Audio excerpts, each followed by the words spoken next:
Hello student, welcome to my channel. Today we will discuss the S.T. Coleridge biography and his style in the poetry. S.T. Coleridge was the romantic poet. He was English poet, he was critic and theologian. जिस तरह मुख्तलिफ romantic poets थे, they were famous for love for the nature, love for the beauty, cult of a beauty आप कह सकते हैं। और इस तरह revolt against the new classical tradition and thoughts के अगेंस्ट थे, प्योरिटन थॉट्स के अगेंस्ट थे। और इसी तरीके से सब्जेक्टिविटी को वो फोकस करते थे, पर्सनल फीलिंग एंड इमोशंस, और लैंग्वेज जो इस्तेमाल की जाए वो क्लोकियल लैंग्वेज का इस्तेमाल किया जाए। वो ये सम करेक्टरिस्टिक्स हैं जो कि कॉमन थे ऑलमोस्ट सारे रोमांटिक पोइट्स में। ST. Coleridge was famous for his imagination ability. और इमेजिनेशन एबिलिटी, जिस तरह हर पोइट के लिए इमेजिनेशन का मीनिंग डिफरेंट था, जैसे कि विलियम ब्लेक था, प्री रोमांटिक्स में आता है, तो वो मिस्टिसिज्म को ज़्यादा फोकस या स्पिरिचुअलिज्म की तरफ ज़्यादा है। इसी तरह विलियम वर्ड्सवर्थ है, मिस्टिसिज्म पैंथेइज्म के हर चीज़ में he will find the God. और हर लिविंग थिंग्स है, उसे नेचर को देखता है और उसमें उसका कंसेप्ट जो है पैंथेइज्म का डेवलप होता है, इमेजिनेशन जो उसकी एबिलिटी होती है।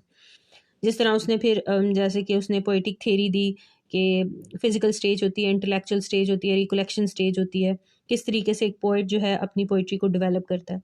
सो उनकी जो इमेजिनेशन थी विलियम वर्ड्सवर्थ की, वो थी पैंथेइज्म थी। इसी तरह जॉन केट्स की थी, तो नेगेटिव कैपेबिलिटी को फोकस, मास्टर था, फाउंडर था नेगेटिव कैपेबिलिटी का।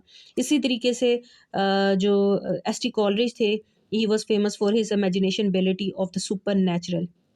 अब सबसे पहले मैं आपको ये बताना चाहूँगी, एस.टी. कॉलेज ने अपने वर्क का आगाज़ जब उन्होंने पब्लिश किया, तो उन्होंने विलियम वर्ड्सवर्थ के साथ मिलकर एक लिरिकल बैलेड के नाम से कलेक्शन बुक जो है पब्लिश की। 1798 में इसका फर्स्ट एडिशन आया। उस वक्त उस बुक की सिर्फ और सिर्फ 4 पोम्स थी जो कि एस.टी. कॉलरिज ने लिखी थी, लेकिन वो बुक का तकरीबन made third of the book length बनती थी। इसमें the rime of the ancient Marner बहुत ज़्यादा फेमस है, जो एक लिरिकल बैलेड थी और जिसमें बहुत ही खूबसूरत अंदाज में उन्होंने सुपर नेचुरल एलिमेंट्स का इस्तेमाल किया था। अगर हम उनके फेमस वर्क को देखें तो frost at the midnight, nightingale, Christabel और France and ode, the rime of the ancient mariner, और इस तरह दी कुबला खान, ये उनकी फेमस जो हैं कलेक्शंस हैं, ये फेमस उनका वर्क है जिसकी वजह से उन्होंने आलमगीर शोहरत हासिल की। सबसे पहले मैं आपको ये बताना चाहूँगी कि एस.टी. कॉलरिज जो पर्सन था, like the other romantic poets, he was so much influenced by the French revolution. French revolution की वजह से he was the great supporter of the humanity, ठीक है। और यही वजह से आपको आपको पता है कि जो रोमांटिक पोइट्स थे वो हमेशा जो थे कोशिश ये करते थे जिसमें ह्यूमन बींग्स के पर्सनल इंडिविजुअलिज्म और फीलिंग और इमोशन का इजहार हो। वो बेसिकली ह्यूमन बींग्स को एज अ सेंटर ही लेते थे, और इसी वजह से कॉमन लैंग्वेज का इस्तेमाल करते थे कॉमन मैन की, और वो पोइट्री को as a life like common man या speak man to the man का जो कॉन्सेप्ट था उनके नज़दीक, उसके अकॉर्डिंगली डेवलप करते थे। यही वजह है कि विलियम वर्ड्सवर्थ जो था वो कहता होता था कि जो लैंग्वेज है इट शुड बी सिंपल, क्लोकियल होनी चाहिए, and it's concern of the common man होनी चाहिए, और लाइफ लाइक रस्टिक होनी चाहिए। ये उसके कॉन्सेप्ट थे। ऑल्दो कि एस.टी. कॉलेज या सैमुअल टेलर कॉलरिज जो था उसके कंसेप्ट क्वाइट डिफरेंट थे। स्टार्ट में तो एस.टी. कॉलेज ने वर्कआउट किया इसके साथ, विलियम वर्ड्सवर्थ के साथ, उनकी जो सिस्टर थी डॉट थी उसके साथ, लेकिन डिसएग्रीमेंट की वजह से उनकी आपस में जो एक फ्रेंडशिप वाला जो रिलेशन था वो बरकरार नहीं रह सका। फिर इसके अलावा वो फास्ट फ्रेंड थे चार्ल्स लेम के, जो कि he was a famous essayist था, और जो कि चिमनी स्वीपर्स के नाम से, रिलेटिव्स के नाम से उनके बहुत से एसेस जो हैं बहुत ज़्यादा फेमस हुए। जब स्कूल टाइम में, जब ही वॉज क्राइस्ट स्कूल के टाइम के अंदर, he was the friend of the Charles lame. ST. Coleridge को जो चीज़ डिफ्रेंशिएट करती है बाकी दूसरे रोमांटिक पोइट से, वो उनके सुपर नेचुरल एलिमेंट्स का इस्तेमाल है। Usually he use the opium for the imagination. Opium का इस्तेमाल करके इमेजिनेशन एबिलिटीज़ को यूज़ करते थे। और लव फॉर द नेचर तो एक कॉमन कैरेक्टर है जितने भी रोमांटिक पोइट के अंदर, जिसमें जो एस.टी. कॉलरिज थे वो कहते थे कि जो नेचर है बेसिकली ग्रेट यूनिवर्सल टीचर है। लेकिन वो कहते हैं कि यूनिवर्सल टीचर है, जैसे कि विलियम वर्ड्सवर्थ कहता था कि nature is the teacher, nurse, mother, ठीक है, चाइल्ड समटाइम वो कह देता होता था। तो ये वो थे एलिमेंट्स जो इसे इसके साथ डिफ्रेंशिएट किसी हद तक करते थे। लेकिन थोड़ा सा एसटी कॉलेज इससे आगे जाता है। वो कहता है कि नेचर जो होती है ना, डिपेंड कर रही होती है हम इंसानों के मूड पर और हमारे टेम्परामेंट पर, ठीक है।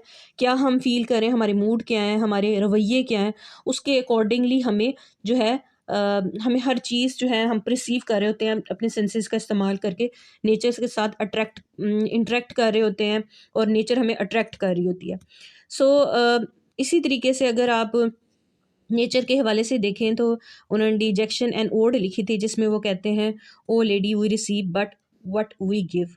सो बेसिकली वो विलियम वर्ड्सवर्थ से थोड़ा सा डेविएट उनके जो कॉन्सेप्ट है वो करते हैं कि जो है nature, he was a great lover of the nature, but side by side he is also saying that nature also depend on our moods and temperaments. ये इंपॉर्टेंट चीज़ है जो याद रखने वाली है, इनको विलियम वर्ड्सवर्थ से डिफ्रेंशिएट करती है। फिर उनका जो स्टाइल होता था जब वो अपनी पोइट्री लिखते थे, तो उनके नज़दीक जो पोइट्री होती थी basically it's a organic unit. वो कहते होते थे कि जो पोइट्री लिखी जाए तो पोइट्री का मकसद जो होता है, पर्पस जो पोइट्री का होता है, प्लेयर देना होता है, प्लेयर प्रोवाइड करना एज अ होल पार्ट के तौर पर। कोई भी आप फॉर एग्जांपल आप किसी भी पोम का कोई पार्ट पढ़ लेते हो, ठीक है, उससे आपको ओवरऑल प्लेयर फील होना चाहिए। और जो आप पोइट्री कर रहे होते हो वो बेसिकली आपके लिए जो कोई भी रीडर, फॉर एग्जांपल मैं जैसे रीड आउट कर रही हूँ पोइट्री, तो ज़रूरी है कि पोइट्री जो है वो मुझे एज अ नॉलेज भी हमें एक प्रोवाइडर के तौर पे काम करे, एज अ सिंपथाइज भी करे रीडर को, कि जब वो पढ़े तो उसे फील हो रीडर को कि there is attachment between the two things, poem के साथ भी, और उनका जो रिलेशनशिप है एक पोम का और एक रीडर का, वो स्ट्रॉन्ग होना चाहिए। फिर जो लैंग्वेज के हवाले से भी जो कि उन्होंने काफ़ी डिटेल में अपने जो लिटरेरी क्रिटिसिज्म के हवाले से उन्होंने जो वर्क लिखा था, बायोग्राफिया और लिटरेरिया, तो उसमें वो ये मज़ीद डिफ़ाइन करते हैं कि जो लैंग्वेज होती है वो डिसएग्रीमेंट करते हैं उससे, विलियम वर्ड्सवर्थ से, जो कि उन्होंने preface to the lyrical ballad में उन्होंने एक्सप्लेन किया। लेकिन उन्होंने जो बायोग्राफिया लिटरेरिया में कहा कि लैंग्वेज हमेशा जो होती है ना, वो हमेशा सोफिस्टिकेटेड इस्तेमाल करनी चाहिए, हमेशा मेट्रिकल अरेंजमेंट के साथ इस्तेमाल करनी चाहिए। ये वो कॉन्सेप्ट थे जो कि एसटी कॉलेज को डिफरेंशिएट करते थे बाकी रोमांटिक पोइट से। ये एसटी कॉलेज ही था जिसने डिफरेंस क्रिएट किया था इमेजिनेशन और फैंसी के दरमियान में। सो ये अक्सर लोग जो है इमेजिनेशन और फैंसी के दरमियान डिफरेंशिएट नहीं कर पाते, ये भी एक ज़रूरी एलिमेंट है। अब जो एसटी कॉलरिज है वो कहता था कि इमेजिनेशन को आप डिफरेंशिएट करेंगे फैंसी से, क्योंकि इमेजिनेशन जो होती है हमेशा क्रिएटिव होती है, इनोवेटिव होती है, और सारे जो हिडन आइडियाज़ होते हैं ना वो इमेजिनेशन के अंदर ही एग्जिस्ट कर रहे होते हैं। और इसी तरीके से जो फैंसी होती है basically it's a, you can say कि इट्स इमिटेशन, वो से कहते थे फॉल्स कहते थे, वो कहते थे फैंसी जब आप क्रिएट कर रहे होते हैं तो फैंसी वॉज बेसिकली उनके नज़दीक just like a mechanical mixture होता था, और ये पैरेलल होता है जो पोइट होता है उसकी क्रिएटिव एबिलिटीज़ के और कॉस्मोस के, जो नेचर के साथ उसका ताल्लुक, जो फैंसी एक डिफरेंट चीज़ है और जो क्रिएटिविटी है वो डिफरेंट चीज़ है पोइट की। तो ये दो पैरेलल चीज़ें हैं, ये कभी आपस में नहीं मिलेंगी। और वो हमेशा फैंसी को हमेशा एज अ पैसिव के तौर पे लेते थे, और जो इमेजिनेशन जो उनकी नज़दीक होती थी इज़ अ केमिकल कंपाउंड के तौर पे ले रहे होते थे। और यही वजह है कि आप जब इनका बायोग्राफी या लिटरेरिया पढ़ें तो उसमें वो यही कहते हैं, fancy is the lower than the imagination. अब यहाँ पे मैं आपको एक इम्पॉर्टेंट चीज़ बताना चाहूँगी सुपर नेचुरल एलिमेंट्स के हवाले से। उनकी जो इमेजिनेशन थी वो सारी की सारी सुपर नेचुरल एलिमेंट से रेलिवेंट थी। और सुपर नेचुरल एलिमेंट्स का मतलब क्या होता है? बेसिकली सुपर नेचुरल एलिमेंट्स एक ऐसे एलिमेंट या ऐसी इमेजिनेशन होती है जिसमें the person is trying to imaginate, poet जो है ऐसी चीज़ क्रिएट करता है जो एसटी कॉलेज ने क्रिएट की, ऐसी they are beyond and unseen, जिसे ह्यूमन माइंड जो है परसीव ही नहीं कर सकता। उससे रेलिवेंट होते हैं। और सुपर नेचुरल एलिमेंट्स एक ऐसी चीज़ होती है जो कि स्पेंस क्रिएट करता है और एक वो कहते हैं ना हॉरर और मिस्ट्री क्रिएट करता है किसी भी चीज़ के अंदर। जैसे rhyme of the ancient Marner में उन्होंने सुपर नेचुरल एलिमेंट्स का इस्तेमाल किया, ठीक है। जैसे वो सनलेस सी था, डांसिंग रॉक्स थी और ऐसे मिस्ट था, और उन्हें सारा जो सी वॉइस था और जो सरकमस्टांसेस थे उनको बड़े ही सुपर नेचुरल एलिमेंट्स के थ्रू पेश किया था। लेकिन एक बात याद रखें कि ऑल्दो कि उन्होंने सुपर नेचुरल एलिमेंट्स का कॉन्सेप्ट दिया, राइम ऑफ एंशिएंट मार्नर में उन्होंने लिरिकल बैलेड के तौर पर एक पोम लिखी, लेकिन उसमें हमेशा उनकी जितनी भी पोइट्री आप पढ़ें तो उसमें आपको एक डिक्शन और मोरालिटी ही मिलेगी, जिसमें वो जैसे the rime of ancient Marner में वो आपको ये सबक देते हुए देंगे कि हमें हमें एनिमल्स के साथ क्या एटीट्यूड रखना चाहिए, या आपके जो गुड डीड्स होते हैं या बैड डीड्स होते हैं, अगर आप बैड डीड्स आप कर लेते हैं अपनी ज़िंदगी के साथ, वो अनपनिश्ड नहीं वो बंदा रहता, कभी ना कभी उसे उन चीज़ की जो कीमत अदा करनी पड़ती है। So these are the some things. इसके अलावा फ्रांस एंड ओड उन्होंने लिखी, इसी तरह दी नाइटिंगेल उन्होंने लिखी। तो जिस तरह मुख्तलिफ जो रोमांटिक पोइट्स थे उन्होंने कोई ना कोई बर्ड सेलेक्ट किया, इसी तरह एस टी कॉलेज ने जो बर्ड सेलेक्ट किया अपनी फीलिंग एंड इमोशंस को एक्सप्रेस करने के लिए, वो था दी नाइटिंगेल। उसकी नाइटिंगेल जो बर्ड है उसको, because all the birds like William Wordsworth है उसने कुकू का इस्तेमाल किया, पी शैली था उसने स्काईलार्क का इस्तेमाल किया। सो हर जो रोमांटिक पोइट होता था बर्ड को लाजमी इस्तेमाल करता था उसके लिए एज अ स्पिरिट के तौर पर, जो उसकी इमेजिनेशन फैकल्टी होती थी उसको रिप्रेजेंट करने के लिए, अपनी सब्जेक्टिविटी को रिप्रेजेंट करने के लिए, तो वो ये इस्तेमाल करता था। इस तरह कुबलाई खान जो उन्होंने पोम लिखी जिसमें ड्रीम पिक्चर के तौर पर उसे रिप्रेजेंट किया, तो ये वो सारी चीज़ें थी जो आप उनके पोइट्री के अंदर देखेंगे। सुपर नेचुरल एलिमेंट्स जब उन्होंने इंट्रोड्यूस करवाए तो मैं आपको सुपर नेचुरल एलिमेंट्स के बारे में उनकी इमेजिनेशन के हवाले से कुछ डिस्क्राइब करना चाहूँगी कि सुपर नेचुरल एलिमेंट्स जो थे जो कि मिस्ट्री क्रिएट कर रहे थे, हॉरर क्रिएट कर रहे थे, हेलुसिनेशन का इफेक्ट होता है, ऐसी चीज़ें क्योंकि ओपीएम का इस्तेमाल करते थे अपनी इमेजिनेशन क्रिएट करने के लिए, तो यू कैन से कि वो सारी जो चीज़ें थी उसका जो ताल्लुक था वो ब्रेन के साथ भी होता था, क्योंकि ब्रेन के बगैर तो कोई भी जो जीनियस पोइट होता है वो पोइट्री क्रिएट नहीं कर सकता। उसकी इननेट कैपेबिलिटीज़ का हमेशा कम्बिनेशन होता है उसकी माइंड की पावर के साथ, आपस में इन्हें बैलेंस करना होता है, फ्यूज़ करना होता है, और फिर वो अपने सेंसेस का इस्तेमाल करता है और फिर वो अपनी पोइट्री को क्रिएट कर रहा होता है। यहाँ पे भी उन्होंने ये किया कि उन्होंने सुपर नेचुरल एलिमेंट्स क्रिएट करने के लिए उन्होंने एक ऐसे एलिमेंट ऐसे एलिमेंट्स जैसे लाइक फेरीज हैं, स्पिरिट्स हैं, डीमंस हैं, इस किस्म के जो करेक्टर्स हैं, मैजिकल करेक्टर्स हैं, वो क्रिएट किए। ऑल्दो कि उनकी पोइट्री बहुत लिमिटेड थी, लेकिन ये सुपर नेचुरल एलिमेंट ने उन्हें इंग्लिश लिटरेचर के अंदर एक कहते हैं ना एक उनका जो वर्क है as a hallmark create कर दिया। और ये सुपर नेचुरल एलिमेंट जो थे they are basically unpredictable of the human minds. अब उन्हें प्रिडिक्ट ही नहीं कर सकता एक ह्यूमन माइंड, एक इस साइड पे ह्यूमन बींग्स को की थॉट्स को इस साइड पे ले गए, एक नई डायमेंशन, एक नए विजन की तरफ ले गए अपने रीडर को। और सुपर नेचुरल एलिमेंट्स जो होते हैं basically they are entirely psychological होते हैं, ठीक है। तो आप कह सकते हैं कि उन्होंने उसमें एक तरह से साइंस का भी इस्तेमाल किया, माइंड का, ब्रेन का, थ्रू द साइकोलॉजिकल इफ़ेक्ट्स के थ्रू, क्योंकि विदाउट आप साइकोलॉजिकल इफ़ेक्ट्स के आप ये चीज़ क्रिएट नहीं कर सकते। इसी तरीके से अगर हम उनके जितने भी सुपर नेचुरल एलिमेंट्स के हवाले से देखें तो मैं ये कहूँगी कि आप फॉर एग्जांपल अगर वो जो थे S T college super natural elements create करते थे इमेजिनेशन के थ्रू, तो वो ये किया करते थे कि वो सस्पेंशन ऑफ डिसबिलीफ और साइकोलॉजिकल दोनों चीज़ों का कम्बिनेशन करते थे और उन्हें ऐसे क्रिएट करते थे just look like the real thing, कि आपके सामने वो सारी छवि और सारे करेक्टर्स, वो सारे सिनारियो जैसे the rime of the ancient Marner, वो सारी की सारी चीज़ें आपके जहन आपके सामने क्रिएट हो जाती हैं।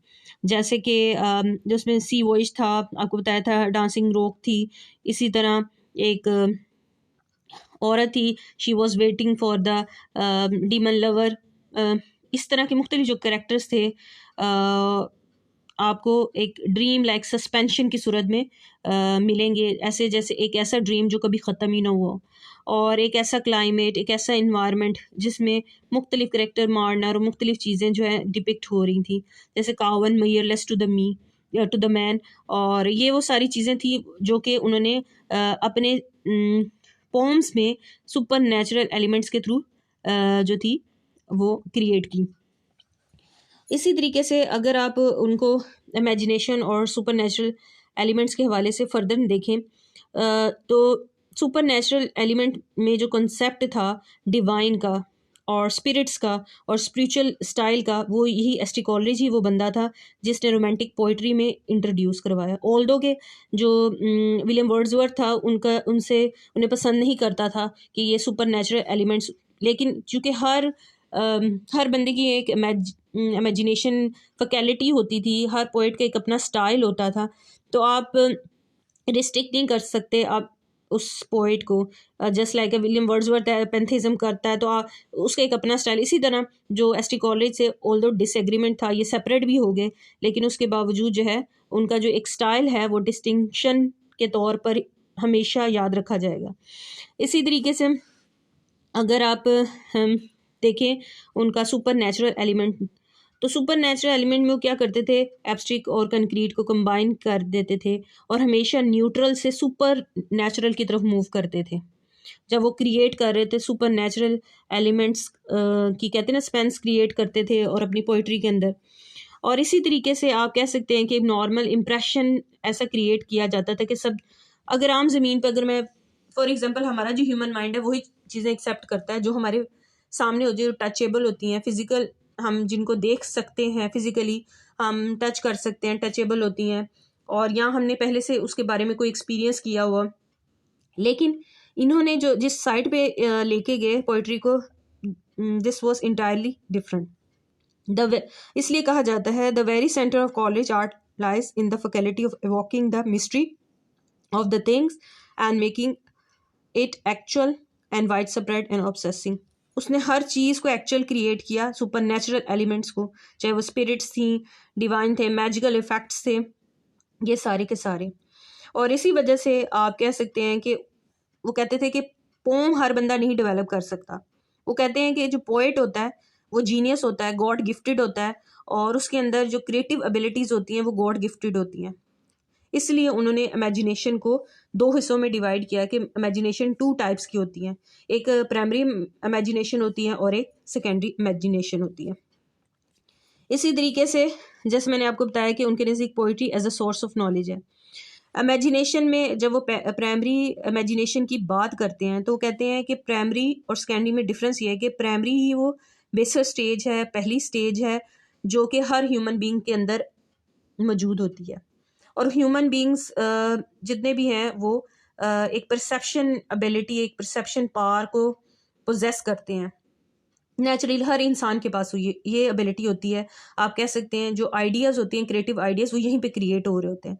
ऐसा होता है कि आप सामने बैठे होते हैं, आप इन्वायरमेंट के अंदर, सामने ट्रीज़ होते हैं, फ्लावर्स होते हैं, बर्ड्स होते हैं, और एक बड़ा ही खूबसूरत सा कहते हैं पेस्टोरल सा अगर कोई सीन है, तो आप क्या करता है, एक पोइट होता है बैठा हुआ होता है, तो वो 2-3 चीज़ों का इस्तेमाल कर रहा होता है। एक अपने उन सारे एक्सटर्नल इन्वायरमेंट के पूरे वर्ल्ड के अंदर जो उसके इर्द गिर्द होता है उसके अंदर ऑब्जेक्ट की ब्यूटी को सबसे पहले अब्जॉर्ब कर रहा होता है, कैसे अपनी इनेट कैपेबिलिटी को कंबाइन करता है, बैलेंस करता है, फ्यूज़ करता है with the power of mind, और पावर ऑफ माइंड को कंबाइन करता है अपने जो तीसरी चीज़ जिसके साथ वो कंबाइन कर रहा होता है, जो कि उसके स्टोर होती है सेंसेस के अंदर, वो दरअसल उसने अपने जो आप कह सकते हैं जैसे जो फील कर रहा है, वो स्मेल कर रहा है, जो भी इसकी सेंसेस वगैरह उसको उस ऑब्जेक्ट की ब्यूटी के बारे में फील कर रही होती हैं, उस सब को स्टोर करता है।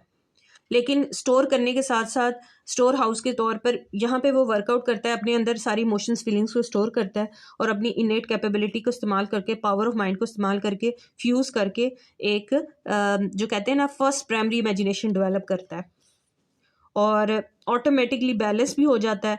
आप कह सकते हैं कि ये ऐसा नेसेसरी इमेजिनेशन जिसे कॉलेज ने नेसेसरी इमेजिनेशन का नाम दिया, और ये ह्यूमन परसेप्शन है, power of the human perception. अब सेकेंडरी इमेजिनेशन की तरफ जाते हैं, तो वो कहते हैं कि जो सेकेंडरी इमेजिनेशन होती है वही दरअसल जो इमेजिनेशन होती है वही असल में ऐसी एबिलिटी है जो कि पोइट को बाकी आम लोगों से, कॉमन मैन से डिफ्रेंशिएट करती है। ये जो एबिलिटी होती है जो सेकेंडरी होती है, इसमें क्या करता है पोइट, पहले जो फर्स्ट फेज में प्राइमरी इमेजिनेशन में जो ऑब्जेक्ट की ब्यूटी को अपने सेंसेस से स्टोर करता है, पावर ऑफ माइंड इस्तेमाल कर रहा है, ठीक है, और साथ साथ वो पावर ऑफ माइंड के साथ साथ अपनी इनेट कैपेबिलिटी का इस्तेमाल करता है। तो वो जितनी भी चीज़ें जो ऑब्जॉर्व कर रहा होता है उन सब को सिलेक्ट करता है, ऑर्डर करता है, रॉ मटेरियल को सिलेक्ट और ऑर्डर करने के बाद से रीशेप करता है, रीमोल्डिंग कर लेता है, और जितनी भी ऑब्जेक्ट्स ऑफ ब्यूटी होता है उनको। और वो कहते कॉलेज के नज़दीक ये जो सेकेंडरी इमेजिनेशन होती है ये हर बंदे के पास मौजूद नहीं होती, ये सिर्फ और सिर्फ पोइट के पास होती है, और ये इंडिपेंडेंट होती है ह्यूमन विल, क्योंकि ये अल्लाह ताला की तरफ से आपको गॉड गिफ्टेड होती है। ह्यूमन बीइंग की इसमें विलिंगनेस को कोई अमल दखल नहीं होता। और हाँ, ये जो सेकंड स्टेज होती है जो है, इसमें हाइंड्रस या हर्डल्स क्रिएट हो सकते हैं उस सूरत में जब आप किसी भी ऑब्जेक्ट, बर्ड है, फ्लावर है, या ट्री है, या कोई पेस्टोरियल लैंड का जो भी आप सीन, जो आपकी सेंसेस जो स्टोर कर रही हैं, परसेप्शन ले रही हैं फर्स्ट स्टेज के अंदर, अगर वो इम्परफेक्ट है तो यहाँ पे बनने वाली जो इमेजिनेशन जो होगी, जो क्रिएटिव फोर्स होगी, जो क्रिएटिविटी होगी, इनोवेशन होगी, वो डेवलप नहीं होगी। और इम्पॉर्टेंट चीज़ ये कि ये जो सेकेंडरी इमेजिनेशन होती है that is associated with the artistic genius से। और लास्ट वन जो है, यही वो बंदा है जिसने सबसे इम्पॉर्टेंट जो चीज़ थी वो दी, बताई कि इमेजिनेशन और फैंसी दोनों डिफरेंट चीज़ें, ठीक है। Although some people were when they will read Coleridge poetry they will think कि ये बहुत ज़्यादा फैंसी शायद क्रिएट करता, नहीं, फैंसी नहीं, उन्होंने इमेजिनेशन क्रिएट किया डिवाइन की सूरत में, एक सुपर नेचुरल एलिमेंट्स की सूरत में, एक ऐसी साइकोलॉजिकल इफेक्ट्स क्रिएट किए, और एक ऐसा हलुसिनेशन का इन्वायरमेंट, और सारी चीज़ें उन सब चीज़ों को कंबाइन किया, क्योंकि fancy is quietly different thing. Fancy आप कह सकते हैं इमिटेशन है, एक एग्जैजुरेशन होती है, और एक ऐसी चीज़ होती है जो कि आप फॉल्स होती है, और हमेशा जो क्रिएटिव एबिलिटी होती है पोइट की उसके पैरेलल मूव कर रही होती है। So this is all about the S.T. Coleridge, romantic poet, and his view about the imagination, primary, secondary imagination, fancy, and what is meant by supernatural element. उनका work, उनका language क्या, वो उनका concept क्या था, पर्पस ऑफ पोइट्री क्या था, और पोम को क्या कहते थे, एज ए ऑर्गेनिक यूनिटी के तौर पे वो ट्रीट करते थे, और किस तरीके से उनके जो आइडियाज़ हैं वो डिफ्रेंशिएट करते हैं विलियम वर्ड्सवर्थ से। So this was the S.T. Coleridge who proposed his poetry in a very simple, clear, straightforward, और इन डायडेक्टिक और एक मोरलिस्टिक स्टाइल में, और with the super natural elements, और इस तरीके से उन्होंने अपनी पोइट्री को हाईलाइट किया। एंशिएंट मार्नर देख लें, कुबला खान देख लें, क्रिस्टोबेल देख लें, दी नाइटिंगेल देख लें, फिर फ्रॉस्ट एट मिडनाइट को देख लें, ये सारे के सारे आपको उनके मास्टरपीस नज़र आएंगे। और I hope you understand. Thank you very much.